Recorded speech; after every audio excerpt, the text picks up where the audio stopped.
सभी वैष्णव जनों के चरणों में मेरा दंडवत प्रणाम। हरे कृष्णा।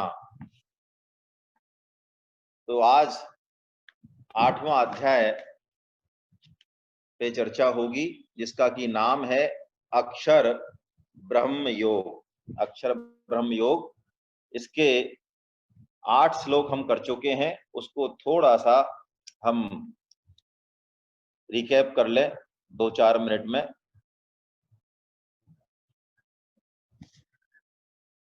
इस अध्याय में एक बहुत विलक्षण बात भगवान बताते हैं, जिसके बारे में हमारी चर्चा हुई। पहले तो भगवान जो अर्जुन ने प्रश्न पूछे हैं 2 श्लोकों में, 7 प्रश्न जो पूछे हैं उनका उत्तर देते हैं, पुनः उत्तर देते हैं, जो कि 7वें अध्याय में लास्ट के 2 श्लोकों में उन्होंने अपने समग्र रूप का वर्णन किया, तो पुनः यहाँ वर्णन करते हैं। तीसरे और चौथे श्लोक में उत्तर देते हैं उन 6 प्रश्नों का, और 7वें प्रश्न के उत्तर में ये बहुत विलक्षण बात भगवान बताते हैं कि अंत समय, जो हमारा अंत समय है, जो कि वास्तव में कोई सा भी क्षण हो सकता है, उस अंत समय की तैयारी हमने की या नहीं।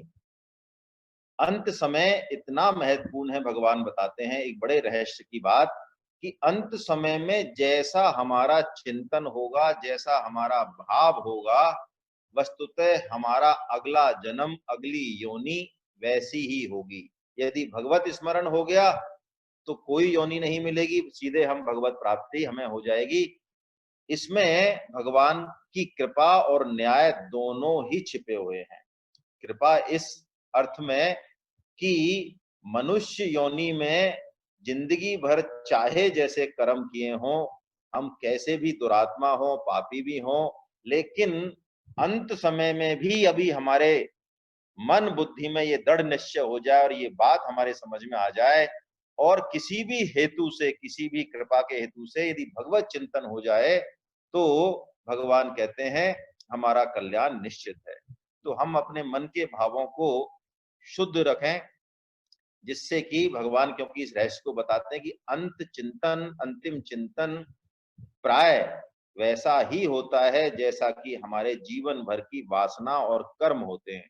तो हम अपने कर्मों को और अपनी वासना को शुद्ध करते चलें, जिससे कि अंतिम चिंतन भगवान का ही हो। इसलिए भगवान ने एक रहस्यपूर्ण बात बताई, तस्मात् सर्वेषु कालेषु मां मनुष्मर युद्ध च। अर्जुन, मयि अर्पित मनोर्बुद्धि मामे वेश्यति असंशया। अर्जुन, तू अपने मन बुद्धि को मुझ में अर्पित करके हर क्षण मेरा ही स्मरण कर, स्मरण भी नहीं अनुस्मरण कर, फिर तू निस्संदेह मुझे ही प्राप्त होगा।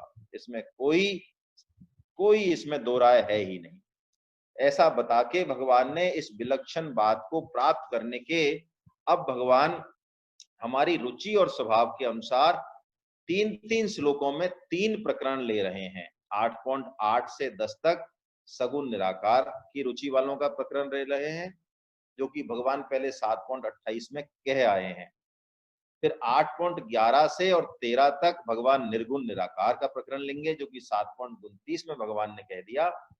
और 8.14, 15 और 16 में भगवान सगुण साकार की रुचि वालों का प्रकरण लेंगे, उनकी विधि बताएंगे कैसे वो इस तत्व को, भगवत चिंतन को अंत समय में प्राप्त करें। इन तीनों में इस विधि की और उसका फल भगवान बताएंगे। इसको भी भगवान सगुण साकार को 7.30 में कह चुके हैं।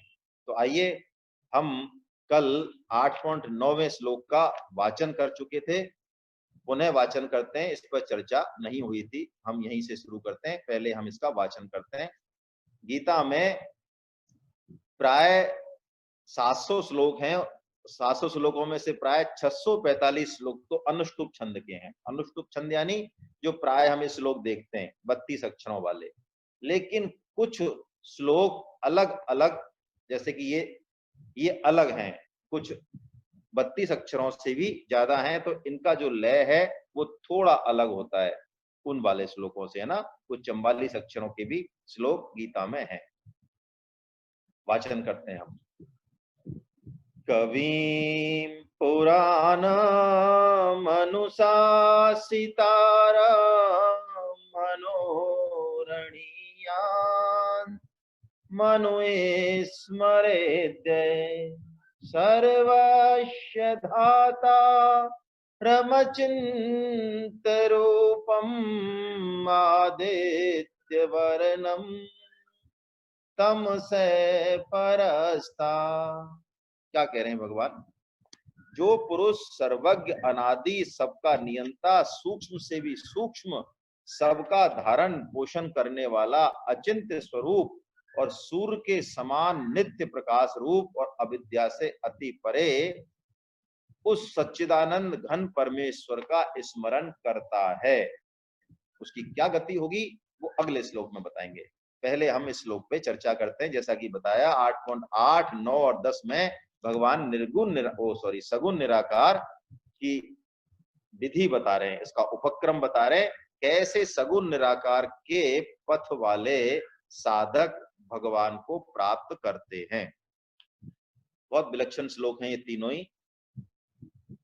कवीम पुराणम, कवीम का क्या मतलब? कवि का मतलब एक तो कवि हम जो समझते हैं लौकिक लिख वो भी है, लेकिन यहाँ पे कवि का मतलब सर्वज्ञ क्रांतदर्शी, जैसे कि जो सब कुछ देख सके। जैसे कवि के लिए भी कहा जाता है ना, लौकिक कवि के लिए जहां ना पहुंचे रवि वहां पहुंचे कवि। तो जो सबको जानता हो, सर्वज्ञ हो, उस गुणा क्रांतदर्शी मतलब उस सत्य तक जिसकी पहुंच हो, जो कि देश और काल से अतीत है ना, जो कि हमारी तरह माया में बद्ध नहीं है, जिसकी दृष्टि जिसका ज्ञान, वो कवि, उसकी अंधकार की वृत्ति नहीं, सदैव ज्ञान रूपी ज्योति उसके जलती रहती है, वो कवीम। जैसे कि भगवान चौथे अध्याय के शायद 5वें श्लोक में और 7वें अध्याय के 26वें श्लोक में अर्जुन को प्रश्नों के उत्तर में एक बात कहते हैं। वो कहते हैं वेदाहम समतीतानि, अर्जुन तुम नहीं जानते हो लेकिन मैं जानता हूं, है ना। जैसे अर्जुन ने पूछा था प्रश्न, भगवान आपने सूर्य को ही अविनाशी योग कहा था, सूर्य तो कब के हैं, कितने पुराने हैं, और आप तो मेरे साथ खेले पड़े हैं, बड़े हुए हैं, आपने ऐसा कैसे कह दिया ये कि मैंने सूर्य को कहा था ये आदि समय में। तब भगवान ने ये रहस्य की बात प्रकट की कि अर्जुन ने, मैं जो है सबको जानता हूं, और मैं, तुम भी, ऐसा कोई समय नहीं था कि जब तुम नहीं थे मैं नहीं था, लेकिन तुम भूल जाते हो और मैं जानता हूं। तो कवीम का मतलब सर्वज्ञ, कवीम पुराणम, पुराणम सबसे पुराना, ये तो शाब्दिक अर्थ हो गया, या कहें जिससे पहले कोई हो नहीं, जैसे हम आदि शब्द यूज करते हैं, आदि, है ना। आदि इसका एक मतलब ये भी निकलता है जो सबका कारण है, क्योंकि उससे पहले तो कोई है नहीं। भगवान 10.2 में भी आगे कहेंगे ये बात, अहम आदि ही देवाना महर्षि नाम च सर्वशा, जितने भी ऋषि महर्षि संत हैं उन सबका आदि मैं हूं, यानी मेरे से पहले और कोई नहीं था। तो पुराणम कहा भगवान को, है ना। कवीं पुराणम अनुशासितारम, अनुशासितारम यानी ये अनुशासन जो है प्रकृति में, ये जो नियमितता है, ये जो हम कितना भी छुप के कर्म कर लें, अच्छा कर लें चाहे बुरा कर लें, उसका फल जो देने वाला है शुभ और अशुभ कर्मों का, ये सृष्टि में जो नियंता का रोल निभा रहा है, वो भगवान कह रहे हैं अनुशासितारम, अनुशासन बनाए रखने वाला। सूर्य समय पे उगता है, चंद्रमा जीवन रस देता है, भगवान सूर्य भी जीवनी शक्ति देते हैं। तो ये सारी सृष्टि में जो नियमितता है, इसके पीछे वही एक तत्व है। भगवान श्रीमद् भागवतम में बोलते भी हैं कि मद भयात बाति वायोयम, मद भयात बाति वायोयम बातोयम, सूर्यस्तप्ति मद भयात और वर्षा तीन्द्रो दहत्य अग्निर मृत्यु चरति मद भयात। यानी सूर्य जो अग्नि, सूर्य जो प्रकाश देते हैं, है ना, जो तपते हैं, वायु जो चलती है, मृत्यु भी जो किसी के साथ भेदभाव नहीं करती, वर्षा, यानी सारी प्रकृति जो है, ये भगवान कहते हैं मेरे अनुशासन में चल रही है। भगवान इस बात को 9वें अध्याय के 10वें श्लोक में कहेंगे भी, मया दक्षिण प्रकृति सूयते सचराचरम। अर्जुन, ये प्रकृति जड़ है, ये सृष्टि की रचना करती है, लेकिन मेरी अध्यक्षता में, है ना, मेरे बनाए हुए नियमों के अनुसार। तो भगवान कह रहे हैं कवीम पुराणम अनुशासितारम अणोअणीयांश, सूक्ष्म से सूक्ष्म भगवान है, उनसे सूक्ष्म कोई हो नहीं सकता। हमने अणु को तोड़ दिया, परमाणु बना दिया, परमाणु को भी तोड़ के 3 भागों में कर दिया, और उसको भी मान लो और 1000 भागों में तोड़ सकें, तो उससे भी जो सूक्ष्म है, सूक्ष्मता की जो सीमा है, वो भगवान है।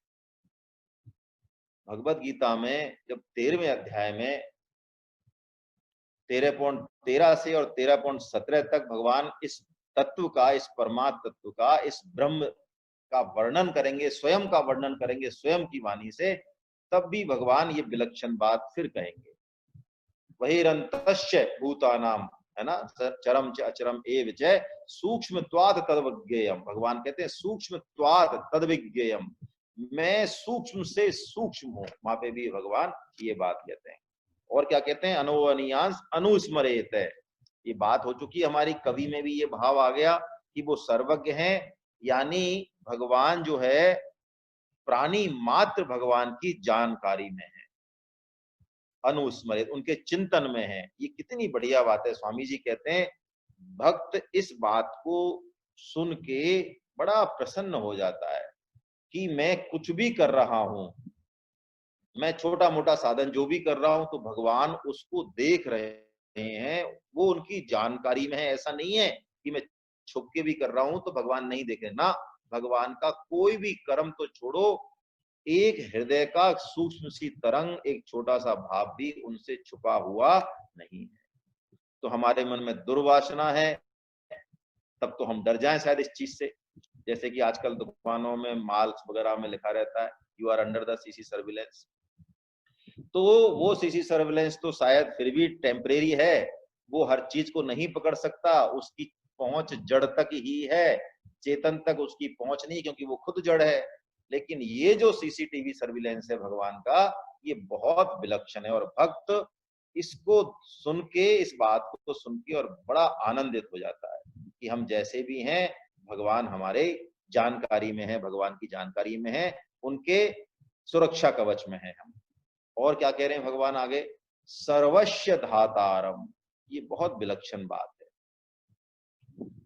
देखिए भगवान सभी चीजों के आधार और प्रकाशक हैं। जो भी सत्ता स्फूर्ति मिलती है वो सब भगवान की कृपा से ही है, भगवान ही है। यदि भगवान नहीं हो तो हमने अभी इसी अध्याय में समझा कर्म परंपरा वस्तुतः चलती कैसे है। हम यहां से जो थ्योरी ऑफ, जो कर्म योग का जो मुख्य श्लोक है 2.47, उस पर भी थोड़ी सी चर्चा कर सकते हैं। भगवान ने कहा मद भयात वातो बात, मद भयात बाती वातोयम, वायु भगवान से चलती है, सूर्य, चंद्रमा, वर्षा, ये सारी सृष्टि, सारी प्रकृति, ये धारयामी अहम ओजसा, भगवान 15वें अध्याय में कहेंगे पृथ्वी को भी भगवान ने ही धारण कर रखा है। हमारे अन्न को भी जठराग्नि, भगवान कह रहे हैं अहम वैश्वानरो भूतवा, मैं ही पचाता हूं। हम गीता को समग्र रूप से देखेंगे, अलग अलग जगह भगवान ने जो बात कही है, एक बात हमारे समझ में बहुत अच्छे से आ जानी चाहिए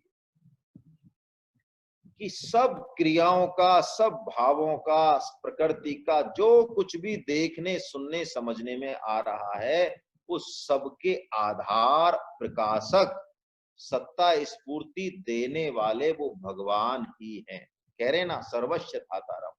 अब बताइए 99.99, ये भी मैं इसलिए बोल रहा हूं अभी बुद्धि हमारी ऐसी ही है, 99.99 काम तो भगवान की कृपा से, उनके आधार से ही हो रहा है। 0.01 हम निमित्त बन जाएं किसी कर्म में, और फिर हम चाहें कि इस कर्म का फल हमको मिले, तो ये तो बहुत बचकानी बात हो जाएगी, बहुत बचकानी बात हो जाएगी, है ना।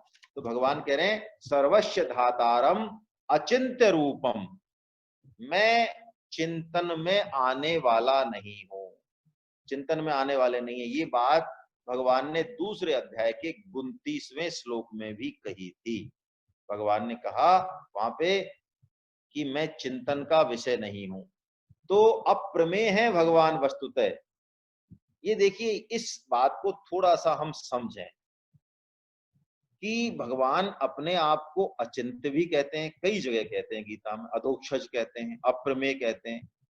और अभी अभी हम चर्चा कर रहे हैं 8.8, 9 और 10 में, और आगे भी करेंगे 11, 12, 13 में, कि उन भगवान का चिंतन स्मरण कैसे किया जाए।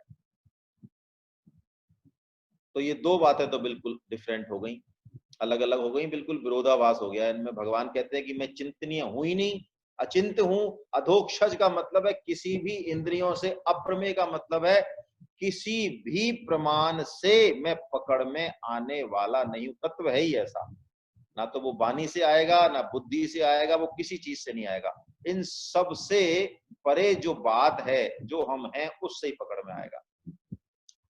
तो ऐसा क्यों कहते हैं भगवान? देखिए, इस बात को हम थोड़ा समझ लें जिससे कि कंफ्यूजन नहीं हो, दिमाग में विरोधाभास नहीं हो। भगवान जब भी अपने को अचिंत्य कहते हैं, इसके मायने यही हैं कि जो भी औजार हम अभी अपने आप में मानते हैं, मन, बुद्धि, इंद्रियां, अभी इतना ही मान लें, अहम भी मान लें, चलिए, इनकी पकड़ में भगवान आने वाले नहीं है, इनसे वो, इनका चिंतन होने वाला नहीं है। हाँ, शुरुआत तो इन्हीं से होगी, मन बुद्धि से ही होगी शुरुआत, लेकिन बस उस भाव को लेके होगी, जो भी भाव हमारे मन में है, जो भी रूप हमारे मन में है। लेकिन वस्तुतः ये सब छूट जाएंगे, मन, बुद्धि, इंद्रियां, अहम। तब जो बचेगा उससे उसका चिंतन होगा, उससे उसको देख सकते हैं, अनुभव कर सकते हैं, यही बात है। और कह रहे हैं भगवान आदित्य वर्णम। आदित्य मतलब भगवान सूर्य। जैसे भगवान सूर्य दो काम करते हैं, सबको प्रकाशित भी करते हैं और जीवन भी देते हैं, जीवन शक्ति। जितने भी जीवन से संबंधित जितने भी साइकिल हैं, बायोलॉजिकल साइकिल कोई है और दूसरा साइकिल इस पृथ्वी पर है, उस सब के पीछे भगवान सूर्य हैं मूल में। तो भगवान भी कह रहे हैं मैं आदित्य वर्णम हूं, सबको प्रकाश देने वाला हूं और जीवनी शक्ति तो हूं, हमने पढ़ ही लिया। और कह रहे हैं तमसः परस्तात्, अज्ञान से सर्वथा परे हैं। हम तो अज्ञान को दूर तो कर सकते हैं, मनुष्य जन्म मिला ही इसलिए है, और योगी बन सकते हैं। तो योगी बनने के बाद हमारा अज्ञान, हमारा मोह खत्म हो जाएगा। लेकिन ये योगी साधन से बना हुआ, ये साधन सिद्ध है। लेकिन भगवान तो सिद्ध हैं ही, नित्य सिद्ध हैं। हम जब साधना में सिद्ध हो जाते हैं तो हमें युंजान योगी बोला जाता है। युंजान मतलब साधना से सिद्ध हुआ। लेकिन भगवान तो नित्य ही, सहज ही वो योगी हैं। उनके ऊपर ज्ञान की कोई परछाई, वहां ज्ञान की सत्ता है ही नहीं उनके सामने। जैसे सूर्य के सामने अंधकार नहीं टिकता, भगवान के सामने अंधकार, अज्ञान है ही नहीं। ऐसा मान लें इस चीज को। बातें तो आती हैं अज्ञान अंधकार की, और उससे पार भी जाना है, भगवत स्वरूप को प्राप्त भी करना है। लेकिन यही तो माया है कि जो चीज भगवान में नहीं है, हमें भगवान उससे दिखते हैं। भगवान कहते भी मैं माया के गुणों से घिरा हुआ हूं। वस्तुतः भगवान तो सब जगह हैं, माया और अज्ञान भगवान में है ही नहीं। माया तो भगवान की एक शक्ति अवश्य है। जैसे कि हम उदाहरण से समझें अपने अनुभव के आधार पे, कि हमें सपना आता है, तो सपने में हम कुछ और होते हैं, पता नहीं कहाँ होते हैं और क्या कर रहे होते हैं। लेकिन उस सपने में हमें ये पता नहीं होता कि हम स्वप्न देख रहे हैं। हम अपने आप को अनुभव करते हैं पूरा, और जो भी हमारा वृत्ति है उसी हिसाब से हम सपने में अपना रोल प्ले करते हैं। लेकिन जब जागते हैं, सपने में होते हैं, तो जागृत पुरुष से हमारा मेल नहीं होता, यानी जो हम होते हैं उससे हमारा मेल नहीं होता। सपना तो है, ऐसे ही जब हम जग जाते हैं तो वो स्वप्न पुरुष से हमारा मेल नहीं होता। यानी ये दोनों हैं, इनका अनुभव है हमको दोनों का, लेकिन इनका मिलान नहीं होता कभी भी। होता हो तो बताओ, कभी नहीं होता मिलान। जागृत यदि हो गए तो स्वप्न पुरुष गायब हो जाएगा, और स्वप्न स्वप्न में हम चल रहे हैं तो जागृत पुरुष गायब हो जाएगा। ये माया ऐसी विलक्षण है, बहुत विलक्षण है। भगवान इसका उपाय पहले बताई आए हैं कि एकमात्र भगवान की शरण होने के बाद ही माया से पार पाया जा सकता है ना। सगुण साकार में जो वर्णन करेंगे 8.14 में, वो भगवान के पूरी तरह से शरण होते हैं। ये भगवान के सगुण रूप को नहीं मानते हैं, लेकिन भगवान के तो शरण ये भी होते हैं। तो माया ऐसे ही है, जैसे तुलसीदास जी महाराज कहते हैं, जो सपने सिर काटे कोई, तो बिनु जागे न दूर दुख हुई, है ना। सपने में कोई हमारा सिर काट दे, कंगाल हो जाए हम, तो हमें उतना ही दुख होता है जैसे जागृत में होता है। कोई कितना ही समझा ले, जब तक हम जगे नहीं तब तक हमें उस दुख से कोई दूर कर नहीं सकता। अब हम अगला श्लोक का वाचन लेते हैं। ये 3 की त्रिपुटी है, 3 सगुण निराकार की। अब हम 10वां लेते हैं और 11वां और हो जाएगा फिर, है ना। सॉरी, 8.8, 9 और 10 ये लास्ट है बस त्रिपुटी, पहले 8वां हो ही गया। प्रयाण काले मनसा चलेन, भक्त्या युक्तो योग बलेन चैव, भ्रुवोर्मध्ये प्राणमावेश सम्यक्, सैतं परम पुरुषमुपेति दिव्यम। वो भक्ति युक्त पुरुष अंत काल में भी योग बल से भ्रकुटी के मध्य में प्राण को अच्छी तरह स्थापित करके फिर निश्चल मन से स्मरण करता हुआ उस दिव्य रूप परम पुरुष परमात्मा को ही प्राप्त होता है।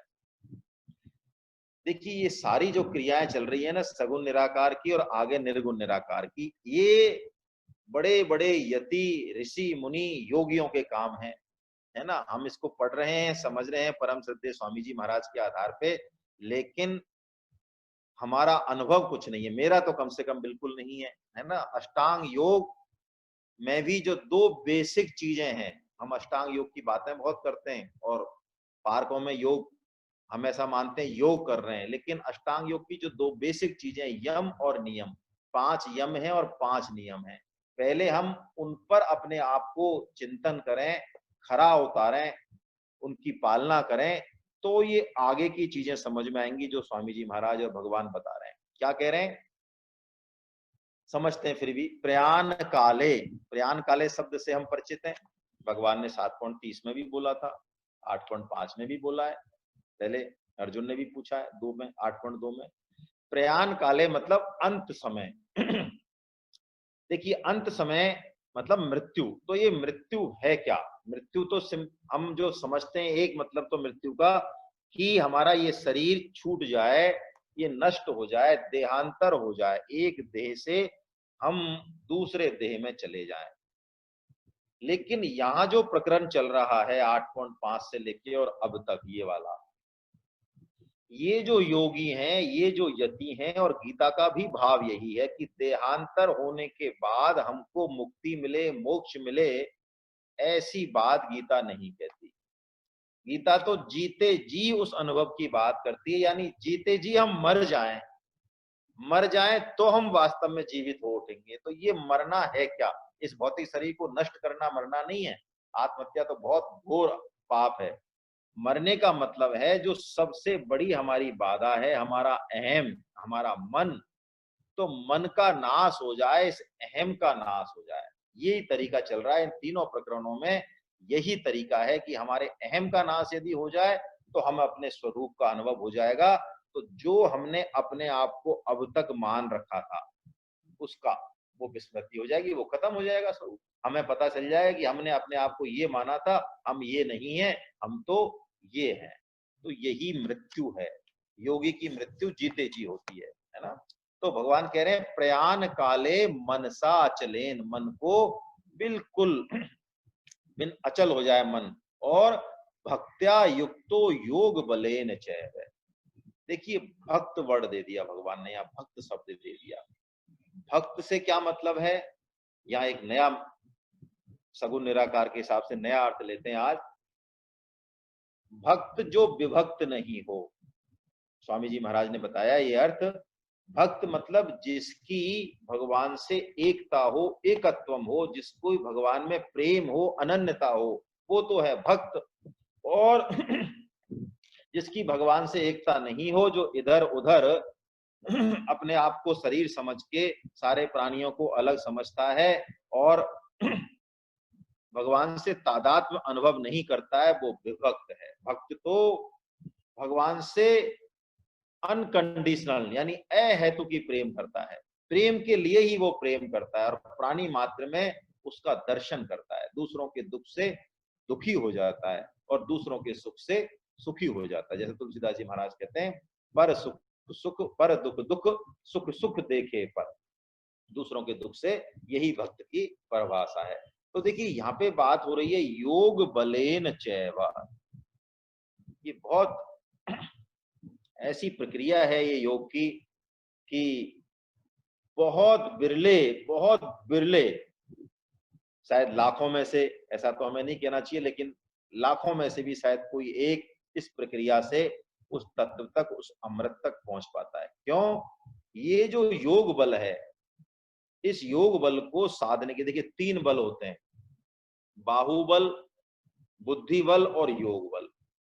गीता तीनों की बात करती है। बाहुबल भी बहुत जरूरी है, अच्छे मन के लिए एक स्वस्थ शरीर भी होना जरूरी है। इसका मतलब ये बिल्कुल नहीं है कि हम यदि अध्यात्म के पथ पे चल रहे हैं तो शरीर जो कि साधन है उसकी हम उपेक्षा कर दें। नहीं, भगवान ने 6वें अध्याय में ही बताया था, युक्त आहार विहारस्य। स्वामी विवेकानंद जी तो कहते थे कि मुझे ऐसे युवक चाहिए जिनकी लोहे की मांसपेशी हो, फौलाद के स्नायु हो और हृदय में ऐसा उत्साह हो जैसे उत्ताल तरंगे हो समुद्र की। ऐसे 100 भी मिल जाए मुझे तो मैं पूरे देश को बदल दूं, ऐसा ऐसा उनकी गर्जना थी। तो ये बाहुबल और बुद्धि बल यानी मन और बुद्धि को भी हम सही जगह लगाएं, शुद्ध भाव उनमें हो, भेदन करे वो तथ्यों का, तो ये दोनों बल हों। लेकिन इन दोनों बलों के ऊपर भगवान कह रहे हैं योग बल। क्यों? यदि ये योग बल नहीं हुआ तो ये दोनों बल विनाशकारी भी हो सकते हैं। वैज्ञानिकों में जिन्होंने एटम बम बनाया या केमिकल वीपन बनाए या और कोई, अभी जैसे ये अफवाह आ रही है कि ये कोरोना भी किसी का बनाया हुआ है वायरस, तो उसमें बुद्धि तो बहुत है, लेकिन वो बुद्धि की जो दिशा है उसके पास योग नहीं है। तो जितनी ऐसे ऐसे व्यक्ति जिसके पास योग बल नहीं है, यदि उसकी बुद्धि बहुत तीक्ष्ण भी है तो बहुत बेहतर है कि वो उसकी जिंदगी खत्म हो जाए तो समाज के हित में, क्योंकि जितनी बुद्धि तीक्ष्ण होगी वो उतना ही विनाश करेगा। तो भगवान यहाँ पे कह रहे हैं योग बलेना, इसकी योग बल की अभ्यास हमें लगातार करना पड़ता है, लगातार लगातार। एक वृंदावन के बहुत अच्छे संत हुए, मुझे याद नहीं आ रहा है, कूटस्थानंद जी हुए हैं शायद, कूटस्थानंद जी, हाँ, परम सद्य कूटस्थानंद जी महाराज। उनका एक बड़ा अच्छा, उनकी उनकी बात है ये, मैं अभी इस श्लोक के आधार पर मुझे याद आई उनकी बात।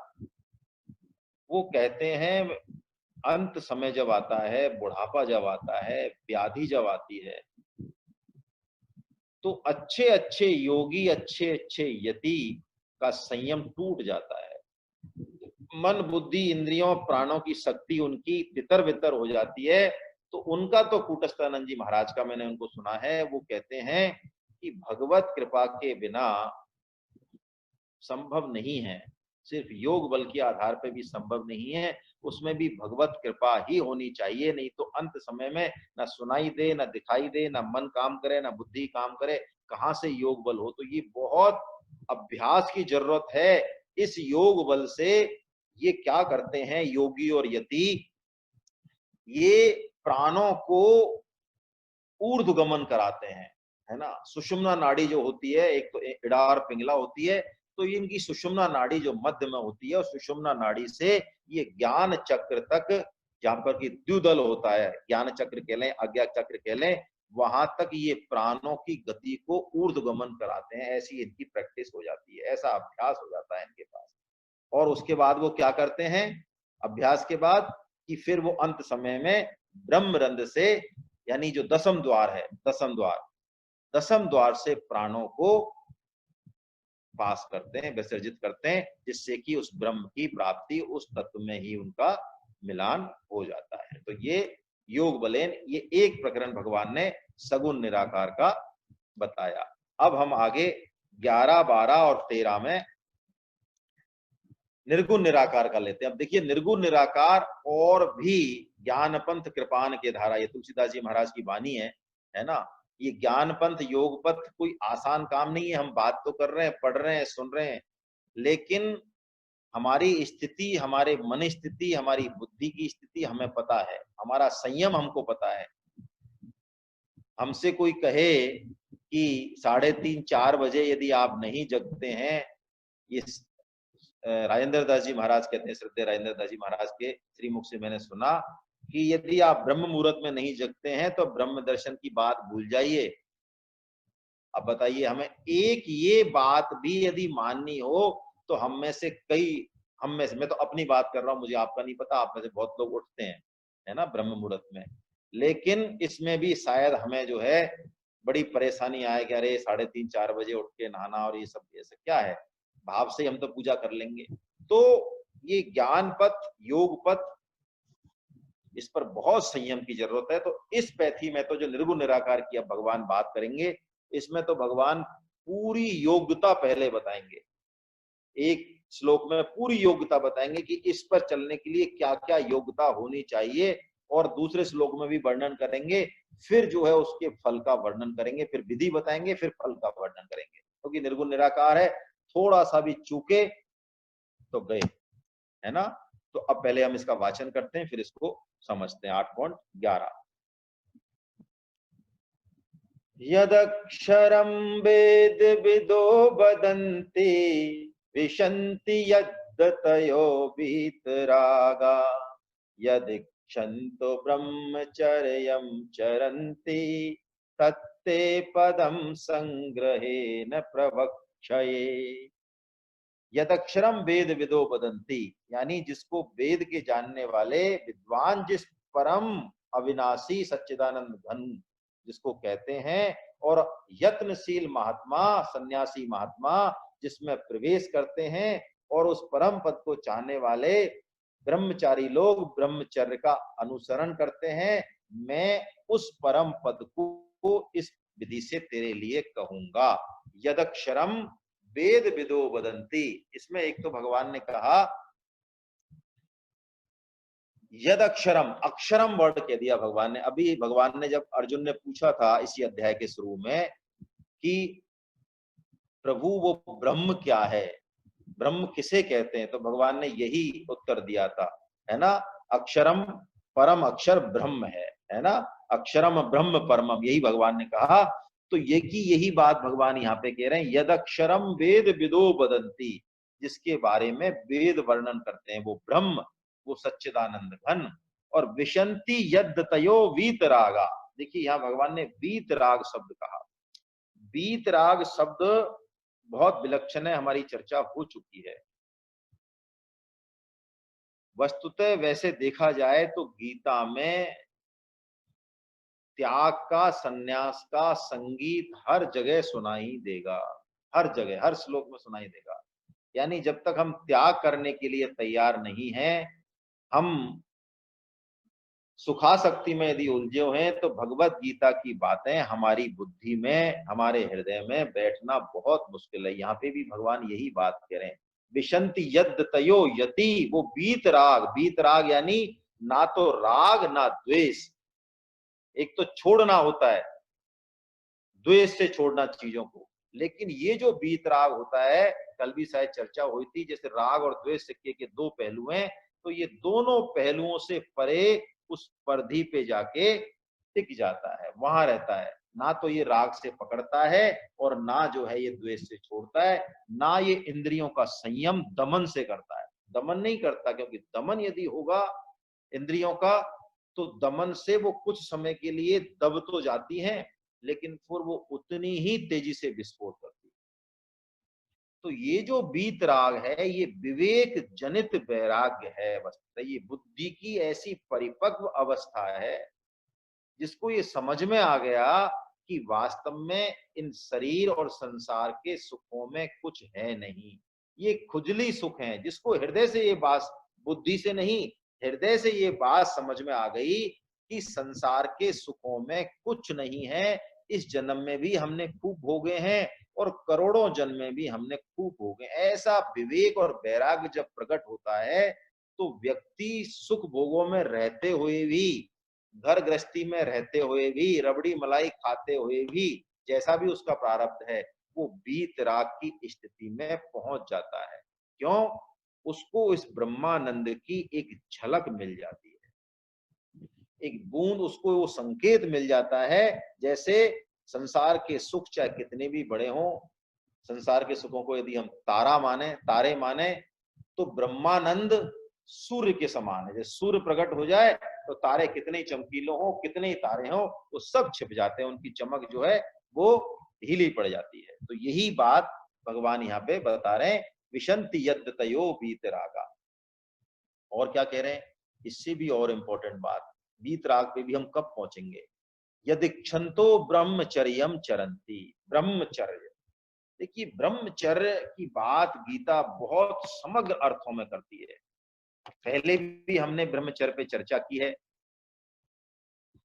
8 तरह के मैथुन को, जो कि शारीरिक भौतिक रूप से भी ना हो, 8 तरह के मन के संकल्प को भी गीता ब्रह्मचर्य का भंग मानती है। ये ब्रह्मचर्य ही वस्तुतः हमें उस स्तर पे ले जाएगा जहां से हमें भगवान की बातें कुछ कुछ समझ में आए। ब्रह्मचर्य का यदि हम पालन करेंगे तो ये हमारी जो बुद्धि है, बुद्धि से नहीं श्लोक समझ में आएंगे, बिटवीन द लाइन जो चीज है वो नहीं समझ में आएगी। भगवत गीता में भगवान स्पष्ट रूप से कुछ कहते हैं और कुछ श्लोकों के बीच में और संपूर्ण प्रकरण से भी बहुत कुछ कहते हैं, जिसको संत लोग, स्वामी जी जैसे संत जो है समझ पाते हैं। तो इस ब्रह्मचर्य के पालन से हमारी बुद्धि उस प्रज्ञा में बदलती है जो शास्त्रों का भेदन करती है। हम गीता पढ़ें, उपनिषद पढ़ें, वेद पढ़ें, बहुत अच्छी बात है, पढ़ना ही चाहिए लगातार, लेकिन बिना प्रज्ञा के हम उस शास्त्र का जो सार है, जो सही दिशा है, उसको नहीं जान पाए तो वो पढ़ना उतना फायदा नहीं करता। इसीलिए भगवान तब जब भी गीता में बीजारोपण की बात करते हैं, विधि की बात करते हैं, कोई बात बताते हैं, तो पहले ये गीता की शैली है, पहले वो उस भूमि को तैयार करते हैं। जैसे किसान खेत में बीज डालता है तो पहले निराई गुड़ाई उर्वरा करता है उसको। भगवान अर्जुन को हमारी तरह ज्ञान देने नहीं लग जाते किसी को भी। भगवान जब तक अर्जुन कह नहीं देता कि मैं मोह में हूं और मुझे बताइए, मैं आपकी शरण में हूं, तब तक भगवान उसको कुछ भी नहीं कहते। क्यों? यदि बिना पात्रता के, बिना इच्छा के यदि भगवान कहें तो शायद उनकी 24 कैरेट बात भी नहीं, हमारे यही लगता है। हमारे साथ भी प्राय यही होता है। देखिए, इसको हम जीवन में समझें, तत्व हर जगह है, गुरु भी हर जगह है, सदगुरु हर जगह है, हर परिस्थिति में है, लेकिन क्या हमारी जिज्ञासा और क्या हमारा भाव है? अभी गीता की एक ऐसी बात हो जो जीवन बदल दे, लेकिन हमारी भाव, हमारी प्रज्ञा नहीं हो, तो उसका कोई मूल्य हमें नहीं दिखेगा। हाँ, जब हम उस भाव में होंगे, जब कोई जीवन में ऐसी स्थिति आएगी, उस जिज्ञासा में होंगे, तो वही बात हमें जो है हमारे जीवन को बदलने वाली हो जाएगी। मायने ये रहे कि पूरी तरह से सारी कायनात, ईश्वर सबका कल्याण करने के लिए, सबका भला करने के लिए, जैसे माँ बाप बच्चे का भला करना ही चाहते हैं, है ना, उसको पीटते हैं, स्कूल भेजते हैं, तो भी भला ही कर रहे हैं उसका। ऐसे ही सारी कायनात हमारे कल्याण के लिए हर क्षण प्रतिक्षण तैयार ही है, लेकिन हमारा भाव, हमारी जिज्ञासा होनी चाहिए। किसी ने कवि ने कहा भी है कि जब गुण को ग्राहक मिले तब गुण लाख बिकाए, और जब गुण को ग्राहक नहीं तो कौड़ी बदले जाए, है ना। कई लोग कहते हैं, अच्छा आप तो बहुत गीता पे प्रवचन देते हैं, है ना, हमने तो आपको पहले भी देखा है, बड़े आप जो है पहले किसी और उसमें थे और अब प्रवचन दे रहे हैं, तो जरा बताना क्या क्या कहा है भगवान ने गीता में।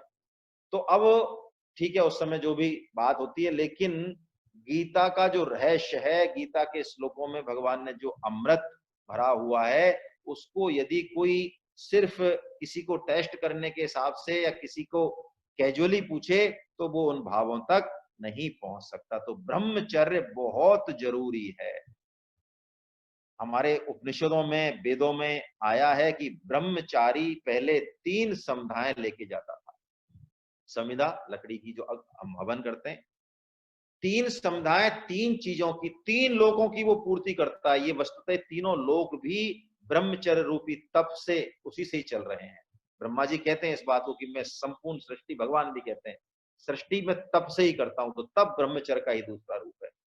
तो 3 समुदाय वो लेके जाता है, भगवान के पास जाता है, चाहे अपने आचार्य सदगुरुदेव के पास जाता है, आचार्य अग्नि में अपने आप को अर्पण करने जाता है। पहली संविदा जो होती है वो शरीर के स्तर की होती है कि अब इस शरीर से मैं वीर रक्षण करूंगा।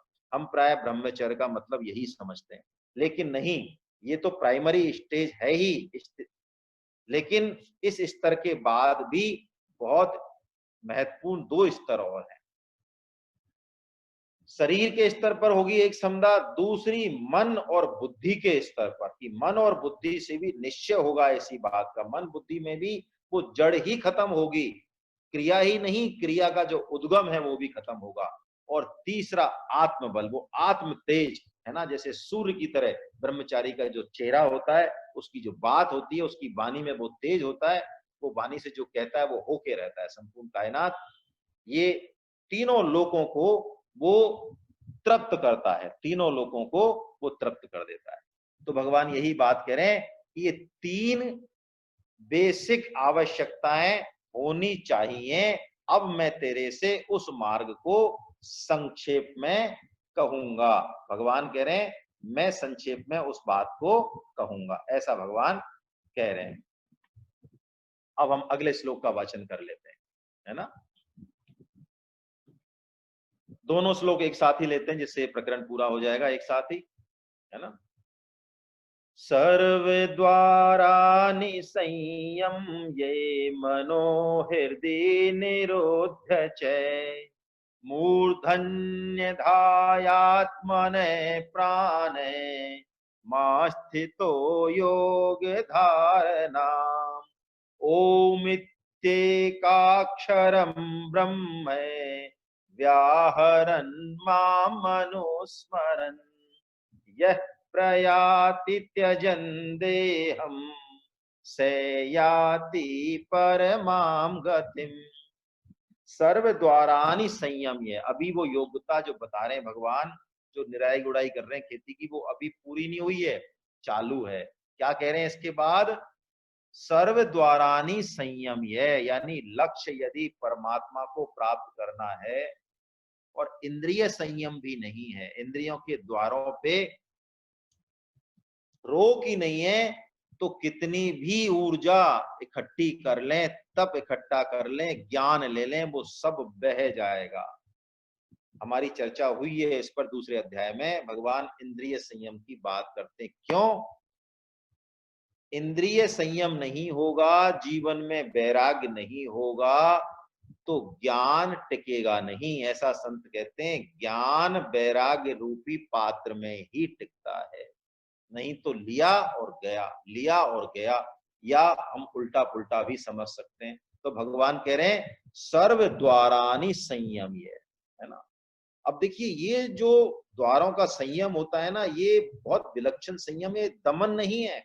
हमारी संस्कृति में इंद्रियों का दमन है ही नहीं। प्राय योग में दमन की बात आती है ना, भगवत गीता के योग में तो नहीं है। हमारे यहाँ विवेक पूर्वक, विचार पूर्वक इंद्रियों की ऊर्जा को भगवान की तरफ मोड़ना है। इस तरह मोड़ना है कि उनके अंदर से आसक्ति जड़ से ही खत्म हो जाए।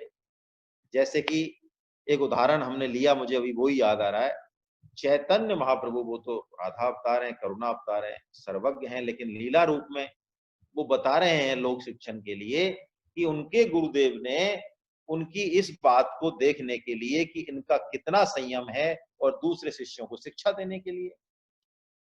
चैतन्य महाप्रभु की जीभ बाहर निकाल के और उस पर चीनी का दाने रख दिए।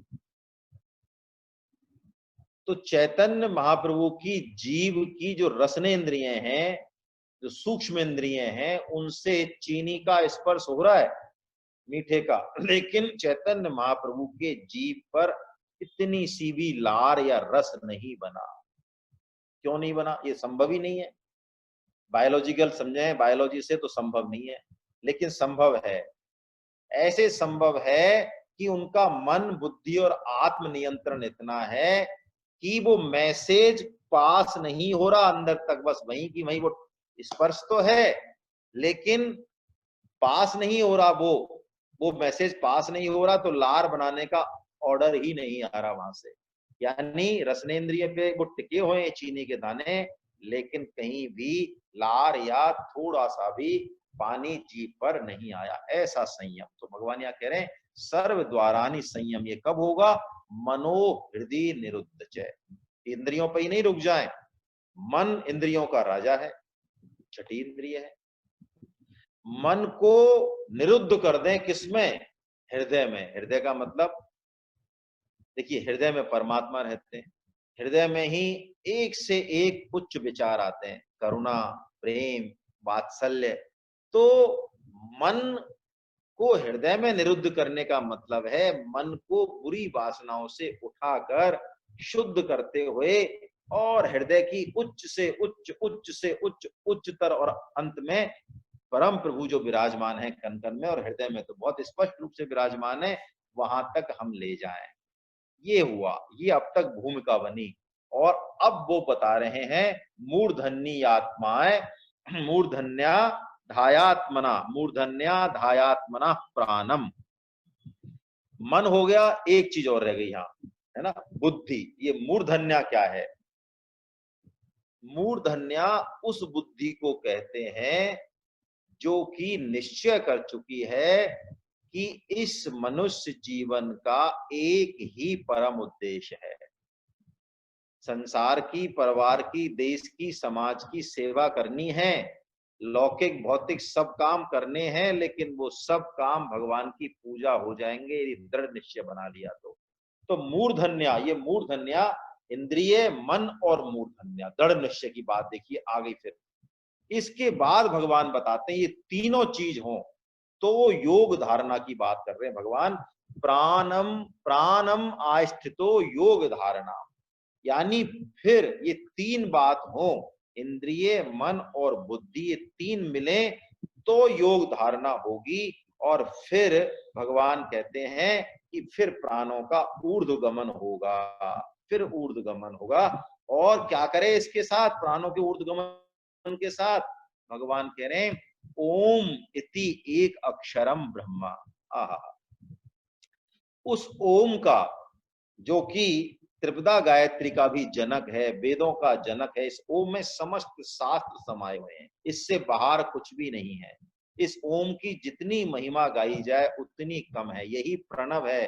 भगवान ने कहा यह मेरा स्वरूप है। वेदों में भी, उपनिषद में भी भगवान ने, इसकी गीता में भी प्रणव की, यहाँ पे भी भगवान कह रहे हैं ओम इति एक अक्षरम ब्रह्मा, यानी वो एक अक्षर ब्रह्म है। व्याहरण, वो उस परम ब्रह्म की चिंतन स्मरण कैसे करे? व्याहरण, व्याहरण उच्चारण। उच्चारण तो हो नहीं सकता। क्यों नहीं हो सकता? इंद्रियों का संयम हो गया, मन हृदय में विलीन हो गया, बुद्धि भी विलीन हो चुकी है, तो वाणी की तो अब विसात ही क्या है, वाणी तो है ही नहीं, ये तो समाधि भाषा चल रही है। तो फिर व्याहरण क्यों कहा? भगवान ने कहा व्याहरण मतलब मानसिक उच्चारण होगा। और क्या होगा? मां मनुस्मरण, ऐसी अवस्था, ऐसा अभ्यास में वो लगातार उस ब्रह्म के ध्यान में, उस ओम के ध्यान में वो लगा रहता है, लगा रहता है।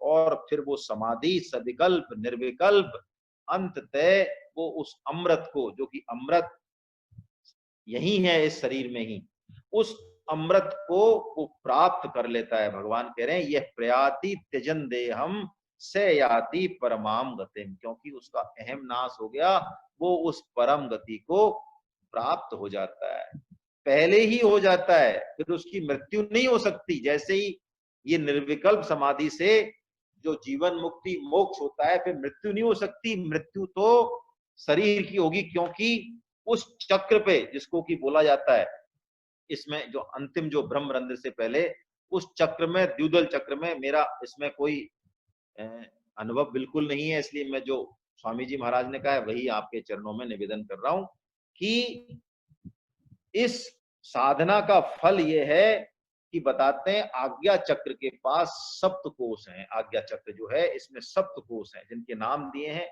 इंदु, बोधनी, नाद, महानाद, अर्धचंद्रिका, कला, उन्मनी। तो प्राणों को क्रम से उठाते हुए और फिर लास्ट में जो उन्मनी है वहां से भी उसको ले जाते हुए और बस ब्रह्म रंध्र तक उस परम तत्व परमात्मा में वो प्राण विलीन हो जाते हैं। अमृत चखता है वो साधक पे, वो यति अमृत। तो अमृत अमृत चखने के बाद उसकी मृत्यु संभव नहीं है। लेकिन इस पूरे प्रकरण में हम समझें, निर्गुण निराकार के प्रकरण में सार रूप से, जब तक एक लक्ष्य नहीं हो, इसमें एक लक्ष्य, जैसे कि अर्जुन का था, द्रोणाचार्य जी महाराज ने परीक्षा ली सबकी, सबसे पूछते क्या दिख रहा है, अश्वत्थामा से भी पूछा, युधिष्ठिर से पूछा, दुर्योधन से पूछा, गुरुदेव आपके चरण दिख रहे हैं, आपकी कृपा दिख रही है, कोई पेड़ दिख रहा है, कोई क्या दिख रहा है। और अर्जुन से पूछा तो अर्जुन ने सबको कह दिया, बैठ जाओ, पास, ठीक है, पास हो, बिना तीर चलाई पास हो आप। और अर्जुन जब आया तो अर्जुन से पूछा क्या दिख रहा है, तो लक्ष्य क्या है गुरुदेव? लक्ष्य तो अर्जुन ये है कि इस चिड़िया की आंख और आंख का भी जो हीरा है उसका भेदन करना है। तो वो कहते हैं गुरुदेव मुझे पेड़, फिर चिड़िया, और चिड़िया के बाद आंख, और आंख के बाद अब कुछ नहीं, बस भेदन ही है। बस वो लक्ष्य के साथ एकाकार हो जाते हैं, कुछ भी चिंतन नहीं। तो ऐसा दृढ़ निश्चय हो तो ये योग सदैव, भगवान ने कहा ना पहले, शब्द ब्रह्माति वर्तते, यानी ये साधक रिद्धि सिद्धि अनिमा लगमा इनकी तो छोड़ो, ब्रह्म लोक के सुख को भी ये तार देता है। ये बातें देखिए हम कर तो लेते हैं, लेकिन एक बात मेरे मन में आ रही है कहने की कि थोड़ी सी भी सिद्धि कोई संसार में हमको दिखा देना तो हम उसके पीछे लट्टू हो जाए। इतनी सिद्धियां हैं, इस तरह की सिद्धियां हैं। ये जो बात हो रही है गीता में अभी 8.11, 12, 13 में, 8, 9, 10 में और आगे जो 14 में, ये उस परमात्म तत्व की बात हो रही है जिससे ऊपर, जिसके बराबर कोई सुख है ही नहीं। लेकिन उससे बहुत नीचे सिद्धियों के सुख में ही हम उलझ जाते हैं। यदि कोई यति, कोई साधु हमें 500 किलोमीटर दूर की बात सुना दे, दृश्य बता दे कि आपके ब्रदर या आपके भाई पिताजी से ये बात कह रहे हैं, पद्मासन में बैठे, इस आसन में बैठे हैं, तो हम लट्टू हो जाएं, या छोटे हो जाएं, वो बड़े हो जाएं, अदृश्य हो जाएं। यानी सिद्धियां साधक को भटकाती है। इसीलिए भगवान गीता में इस बात को कई बार कहते हैं कि अंतिम लक्ष्य पर तो वही पहुंचेगा जिसका कि लक्ष्य दृढ़ हो, वो किसी भी चीज से विचलित नहीं हो। वरना तो ये जो योग है ये सिद्धियों को प्रकट कर देता है और बीच में ही जो है हम भटक जाते हैं। लेकिन सगुण साकार में ऐसा नहीं होता। क्यों यो नहीं होता? कि वहां तो हमारे रथ को चलाने वाले भगवान श्री कृष्ण है। भाई हमें तो मन रूपी, इंद्रिय रूपी जो घोड़े हैं, जो है ये सारा सिस्टम, ये पूरा रथ जो बनाया है, जिसका कि उपनिषदों में वर्णन किया है, इस रथ की लगाम हमने तो भगवान श्री कृष्ण को पकड़ा दी। इस भक्त ने तो ये कहता है प्रभु मेरे बस का रोग नहीं है, आप जो है आप बताते जाओ क्या करना है, मेरे से जितना जोर लगेगा वो मैं करता जाऊंगा, और वैसे भी मैं हूं तो आपका ही, है ना। आपको तो मेरे लिए करना ही पड़ेगा। ये प्रेम का बल है, ये अपनेपन का बल है। और इस प्रेम के बल से, इस अपनेपन के बल से भगवान इतनी जल्दी वश में होते हैं कि यहाँ देखिए भगवान पहली बार गीता में अपने आप को सुलभ कह रहे हैं। सुलभ, अभी तो 7.3 में कहा था कि हजारों में से कोई एक और उन हजारों में से कोई एक मेरे को तत्व से जान जाता है। और जैसे ही यहाँ सगुण साकार की विधि का वर्णन आया तो भगवान अपने आप को कह रहे हैं कि मैं सुलभ हूं, ये सुलभ हूं है।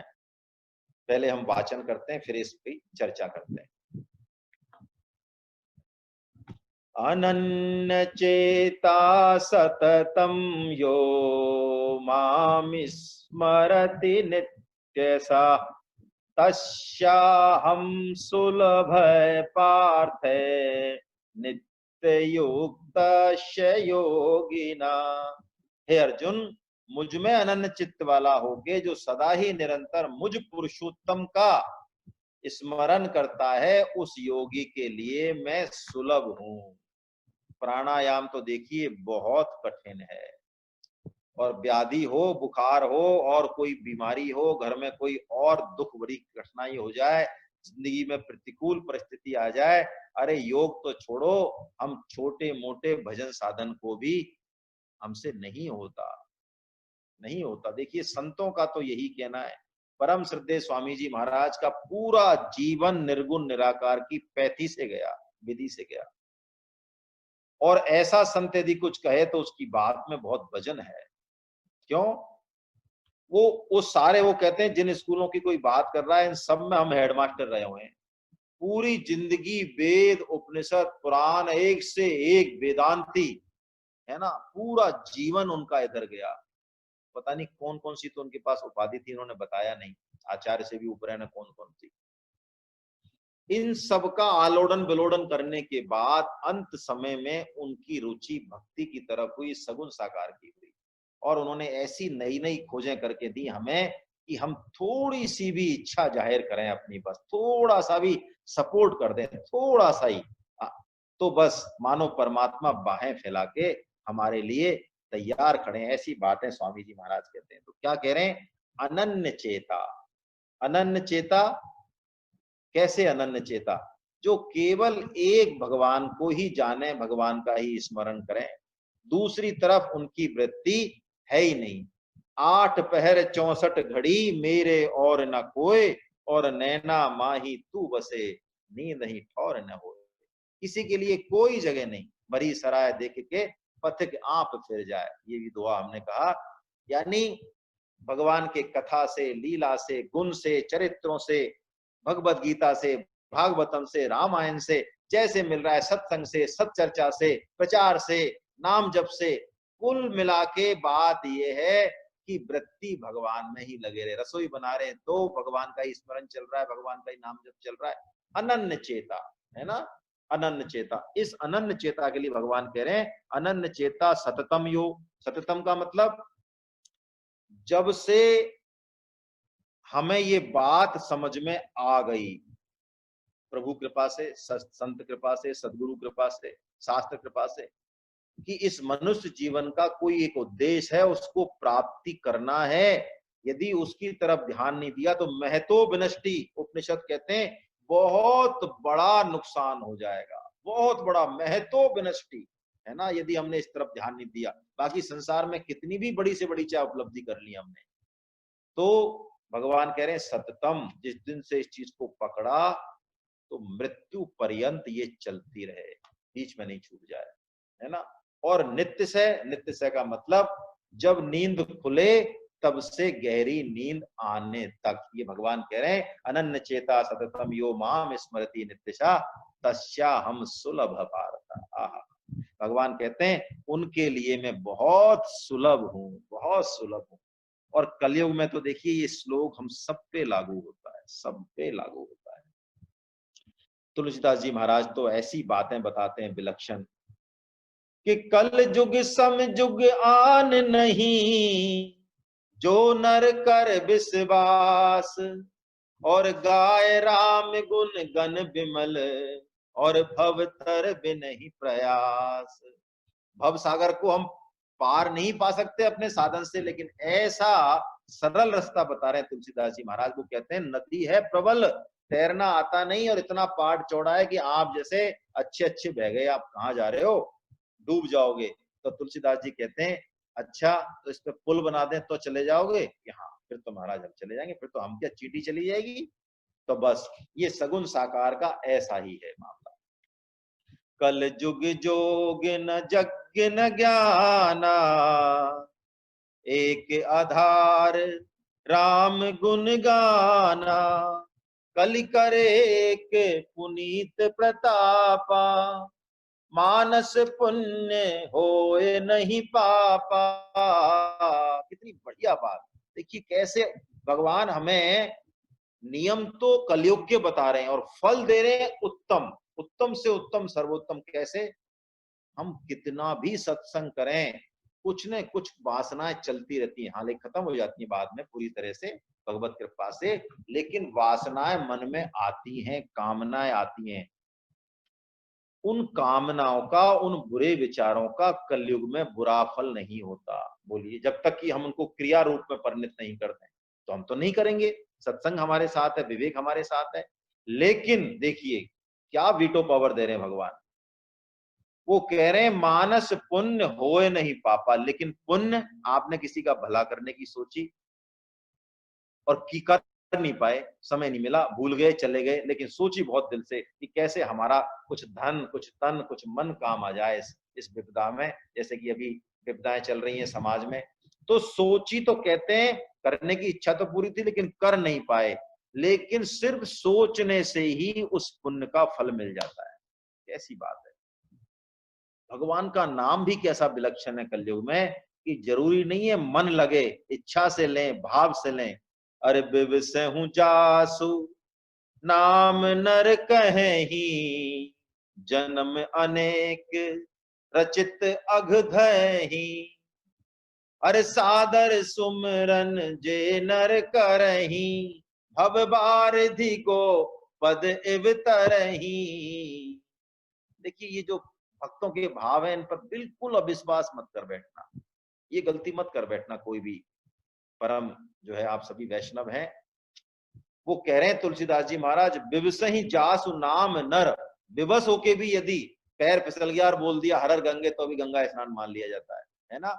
विवश होके भी भगवान का नाम यदि हम करते हैं तो जन्म अनेक, जितने भी जन्म के पाप हैं उनका दहन हो जाता है। और फिर यदि हम सादर सुमिरन जेदर करें, यदि थोड़ा प्रेम से, थोड़े भाव से, थोड़ा नियम से भगवान का यदि स्मरण कर लें, तो तुलसीदास जी महाराज कह रहे हैं इस समुद्र को बड़े बड़े यति ऋषि नहीं पार कर पाए, इस समुद्र को, इस भव सागर को, जैसे कि गौ का खुर नहीं होता, गौ का खुर जमीन में बन जाता है, उस खुर में पानी भर जाता है, बारिश होगी तो पानी भर गया थोड़ा सा, तो उस खुर को पार करने में बताइए हमको, आपको, किसी को भी कोई जोर आएगा क्या?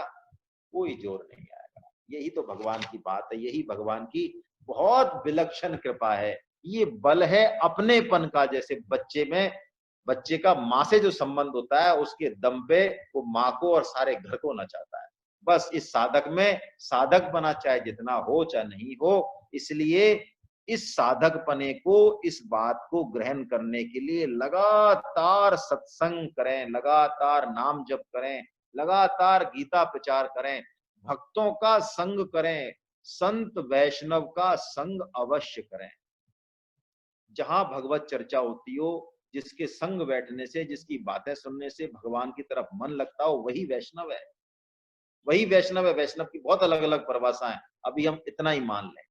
इसीलिए भगवान कहते हैं, भगवान का मिलना तो बहुत सरल है, तस्याम सुलभ कह दिया ना। और 7.19 में क्या कहा भगवान ने? सह महात्मा सुदुर्लभा, संत का, वैष्णव का, महात्मा का मिलना सुदुर्लभ, बहुत दुर्लभ है। क्यों? पहले तो होते ही दुर्लभ है, और हमारे बगल में भी बैठे हो, हमारे पड़ोस में भी हो, घर में भी हो, सामने भी हो, तो भी हम पहचान नहीं पाएंगे। बहुत ज्यादा इसके चांस है, बहुत ज्यादा चांस है। क्यों? हमने तो उस व्यक्ति की कोई छवि पहले बना रखी है ना। तो तुलसीदास जी महाराज कहते हैं, स्वामी जी ने लिखा है इनको साधक संजीवनी में, बड़ी अच्छी बात, कि हरि दुर्लभ नहीं जगत में, हरि जन दुर्लभ होए, और हरि हेरा सब जग मिले, हरि जन कहीं एक होए। अरे हरि से तू जनि हेत कर, कर हरि जन से हेत, और हरि रीझै जग देत हैं, हरिजन हरि ही देत। कैसी बढ़िया बात कही है कि भगवान से तो चाहे तू प्रेम कर चाहे मत कर, भक्त से प्रेम कर ले, क्योंकि भक्त तो भगवान के अलावा और कुछ देगा ही नहीं। भगवान तो हो सकता है फिर भी, हाँ भगवान कर देते हैं कई बार ऐसे, राज्य दे देते हैं, धन संपत्ति दे देते हैं, किसी और उलझा देते हैं कहीं, है ना। लेकिन ये हरिजन तो ऐसे हैं, इन हरिजनों की बात बहुत अलग है, और इन हरिजनों का कहा भगवान भी टालते नहीं है, भगवान टालते नहीं है ना। तो ये सगुन साकार का बस आज समय, ओ समय बहुत ज्यादा हो गया है, तो बस इतना ही हम लेंगे, कल और थोड़ी बहुत चर्चा कर लेंगे इस श्लोक पे। अभी हम इतना ही लेते हैं। सगुन साकार पे भगवान कहते हैं, पहली बार एकमात्र जगह है ये गीता की जहां भगवान ने कहा तस्या हम सुलभ पार्थ है। इस श्लोक को पढ़ने के बाद, इस भगवान की वाणी को पढ़ने के बाद कम से कम हम अपने हृदय में इस बात की तो अब पहचान कर लें, विश्वास बिठा लें, है ना, कि भगवान की प्राप्ति कठिन नहीं है, हमारी तरफ से ही कमी है। हरे कृष्णा, हरे कृष्णा, हरे कृष्णा। गोविंद जय जय गोपाल जय जय,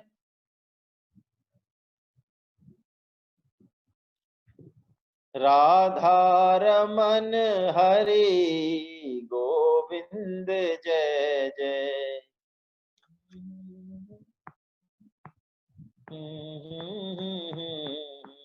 गोविंद जय जय गोपाल जय जय, राधा रमन हरि गोविंद जय जय।